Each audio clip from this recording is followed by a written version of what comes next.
와이타임스 뉴스입니다. 우리 시청자들께서 꼭 아셔야 될 뉴스, 관심을 가져야 될 뉴스들만 콕콕 찍어서 여러분께 전달을 해드리고 있습니다. 오늘의 뉴스입니다. 지금 김정은의 건강 상태는 어느 정도일까요? 미국 CNN이 20일 날 김정은의 유독소를 타전한 다음에 중국 공산당은 김정은이 심장 수술을 한 것은 맞지만 위독한 수준은 아닌 것으로 알고 있다라고 전했습니다. 반면 우리 청와대는 김정은이 강원도 모처에서, 아마 모처라는 게 원산인 듯 보이는데요. 이 강원도 모처에서 정상적인 활동을 하고 있는 것으로 21일 파악됐다라고 했습니다. 그러나 윤상현 국회 외교통일위원장은 최근 평양 봉쇄 등의 이유를 들면서 정부가 김정은 신변 확인 안 된다 이렇게 일축할 상황은 아니다 그러면서 김정은의 신변에 이상이 있다고 판단한다라고 했습니다. 그리고 이번에 서울 강남에서 당선된 태영호, 태구민이라고 부르죠. 전 북한 주영 대사는 이상설이 나돌고 있는데도 북한이 침묵하고 있다는 것이 더 의심스럽다는 주장을 내놨습니다. 이런 상황에서 미국 팍스뉴스는 미국 정부가 김정은의 유고 상황에 대비한 비상계획을 갖고 있다라고 보도해서 관심을 끌었습니다. 그 비상계획이 뭐냐는 거죠. 팍스뉴스는 국방정보 관련 당국자를 인용해가지고 미국 정부가 김정은의 유고 상황에 대비해서 광범위한 계획이 있으며 이건 김정은의 사망 시 발생할 수 있는 모든 문제를 감안한 것이다. 이렇게 보도를 했습니다. 이 박스뉴스가 인용한 이 당국자는 김정은 위원장 사망 시 북한의 수백만 명의 북한 주민이 기아에 내몰리고 중국으로의 대규모 탈북이 발생하는 대규모 인도적 위기가 발생할 가능성이 있다 그러면서 중국이 나서서 북한에서 일어나는 상황에 대응하는 것도 시나리오에 포함되어 있다라고 덧붙였습니다. 한편 미국의 시사주간지 뉴스위크 그리고 블룸버그 등은 김정은 사망 시 김여정이 권력을 승계할 가능성이 있다고 보도를 했고요. 22일 날 오전에는 미국 법무부 장관이죠. 윌리엄 바가 김정은이 36세 나이로 뇌사 상태에 빠졌다. 이런 이제 트윗을 올렸다. 이런 소식이 이제 미국의 SNS에 쫙 퍼지면서 사실 여부 확인을 하기 위한 소동이 벌어지기도 했습니다. 자, 뉴스 조객입니다. 이 뉴스 조객이는 오늘의 이 뉴스에 대한 와이타임스의 시각을 명쾌하게 정리하는 코너입니다. 우선 이 시점에 나온 청와대의 그 김정은 위원장이 특별한 이상 없이 지방에서 활동 중이라는 그 판단을 저는 도저히 믿을 수가 없습니다. 청와대 주장대로라면 김정은이 지금 원산에서 현지 지도를 하고 있다는 말인데요. 얼마나 중요한 현지 지도이길래 이 태양절 참배까지 빼먹고 그럴 수 있을 것인지 생각이나 해봤나 모르겠습니다.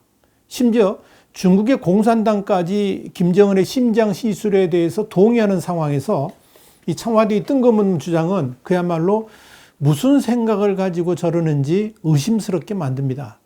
하기야 이 청와대의 판단 자체를 믿기 어려운 것이 이 문재인 정부 들어가지고 인적 정보 요원들이죠. 휴민트, 대북 정보 감시 기능을 다 파기했거든요. 그러니까 핵심 정보를 알기 어려울 겁니다. 여기에 이제 국정원과 기무사, 정보사령부 뭐 이런 대북 감시 척보 기관들 다 무력화를 했기 때문에 가장 탐지가 어렵다는 김정은의 건강 상태를 어찌 청와대가 단정할 수 있겠습니까? 만약 김정은의 유고가 사실이라 그러면 동시에 문재인 정권 또한 위기에 빠질 수밖에 없기 때문에 저렇게 이상한 대응을 하고 있는 것은 아닌지 그런 생각이 들 정도입니다. 한편 미국 박스뉴스가 전한 대로 만약 김정은의 유고가 사실로 확인된다 그러면 미국은 곧바로 한반도 지역에 대해서 비상사태를 선포하면서 긴급 대응에 나설 겁니다. 미국 입장에서 가장 중요한 문제는 북한이 보유한 핵무기입니다. 그 핵무기가 북한 이외 지역으로 반출된다든지 또는 북한 내부의 알력으로 인해 가지고 잘못 사용되지 않도록 그건 막아야 됩니다.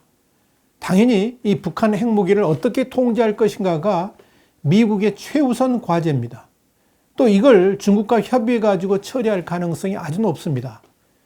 원래 중국은 북한 급변 사태 때 이 중국군의 단독 개입을 통해서 평양의 안적을 도모하는 계획을 갖고 있었습니다만은 이건 미국의 즉각적 반발을 가져올 수 있다는 점에서 시행하기는 어려울 것이라 저는 그렇게 판단합니다. 그렇다고 북한 내 급변 상황을 그냥 두고 볼 수도 없습니다.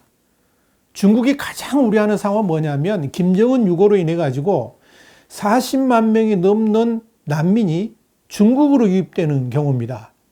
북중 국경을 통해서요. 그렇게 되면 이 동북 삼성에 거주하는 200만 명의 조선족들하고 합치게 되면서 일대 혼란이 일어날 가능성도 있고요. 그것 때문에 동북 삼성이 심각한 경제 위기에 빠질 가능성도 있습니다. 그래 안에도 코로나 때문에 지금 심각한데 그 문제까지 터지게 되면 정말 어려워질 수가 있습니다. 그렇기 때문에 1차적으로 이 북중 국경으로부터 50에서 100km 정도 제한적 완충지대를 만들면서 그곳에 이제 난민 수용소를 세우겠죠. 그리고 그곳에 중국군이 진주할 가능성이 아주 높습니다. 물론 미국과 협의를 통해서 동의를 구한 다음에 그렇게 할 겁니다. 당연히 북한 안정화 후에는 철수하는 조건이겠죠. 미국 입장에서 가장 중요한 것은 이미 말씀드렸습니다마는 핵무기의 통제입니다. 우선 북중 국경으로부터 130km 밖에 떨어져 있지 않은 영변 핵시설에 대해서 미국과 중국이 힘을 합쳐 접수를 시도할 가능성이 있습니다. 물론 미국은 단독으로 처리하려고 할 것입니다만 중국은 공동 대응을 아마 주장할 겁니다.